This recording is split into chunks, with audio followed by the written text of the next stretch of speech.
ನಿನ್ನ ಹೆಸರೇನು? ವಿಕಾಸ್. ಬಂದು ಈ ಬಾರ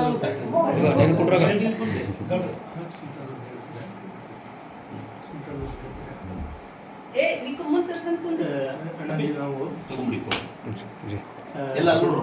ವಿಕಾಸ್ ಹೇಳಿ.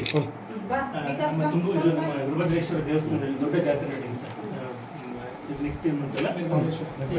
ಏಪ್ರಿಲ್ 13ಕ್ಕೆ ಅವತ್ತು ಗಂಗಾರಚನೆ ಸ್ಟಾರ್ಟ್ ಮಾಡ್ಬೇಕಂತ ಮಾಡಿದ್ದೀವಿ.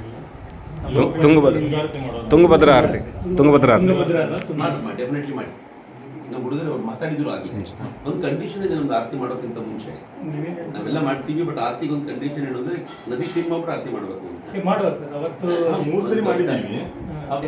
ಆದ್ರೂ ಆರತಿ ಮಾಡೋಕ್ಕಿಂತ ಮುಂಚಿನ ದಿನ ನದಿ ಕ್ಲೀನ್ ಮಾಡಬೇಕು, ಎಲ್ಲರೂ ಸೇರ್ಕೋಬೇಕು. ಅದೊಂದು ನಿಯಮ ಮಾಡಿದ್ವಿ.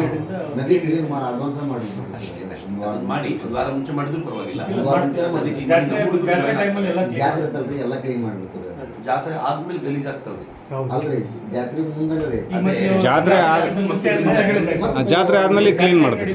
ಒಂದೇ ದಿನ ರಥ ಆಗುತ್ತೆ, ನೆಕ್ಸ್ಟ್ ದಿನ ಅಗ್ನಿ ಕುಂಡ, ಅದ್ರ ನೆಕ್ಸ್ಟ್ ದಿನ ಓಕಳೆ. 3 ದಿನ ಆದ್ಮೇಲೆ ನಾವು ಕ್ಲೀನ್ ಮಾಡೋದು. ನಮ್ಮ ವರ್ಧಮಾನಿಗೆ ಮಾತಾಡಿಸ್ರಿ, ಚಂದ್ರು ಇರ್ತಾನೆ, ಹೆಂಗ್ ಮಾಡಬೇಕು ಏನ್ ಮಾಡಬೇಕು. ಬಟ್ ಎಲೆಕ್ಷನ್ ಟೈಮ್ ನಮ್ಮ ಹುಡುಗರು ಎಷ್ಟು ಆದಷ್ಟು ಉಪಸ್ಥಿತಿ ತಮ್ಮದು ಒಳ್ಳೇದು. ನಾನು ಎಲೆಕ್ಷನ್ ಟೈಮ್ ಆಗೋದಿಲ್ಲ. 14ಕ್ಕೆ ಎಲೆಕ್ಷನ್ ಅಲ್ಲ, ನನಗೆ ಆ ಟೈಮಲ್ಲಿ ಎಲೆಕ್ಷನ್ ಇದ್ರೆ ಓಡಾಟದಲ್ಲಿ ಇರ್ತೀನಿ. ಎಲೆಕ್ಷನ್ ಇಲ್ಲ ನೋಡ್ರಿ.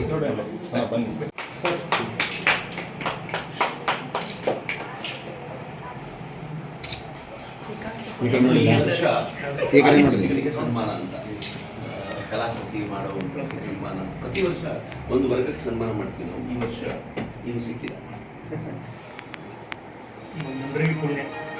ಅಯೋಧ್ಯೆಗೆ ಮತ್ತೆ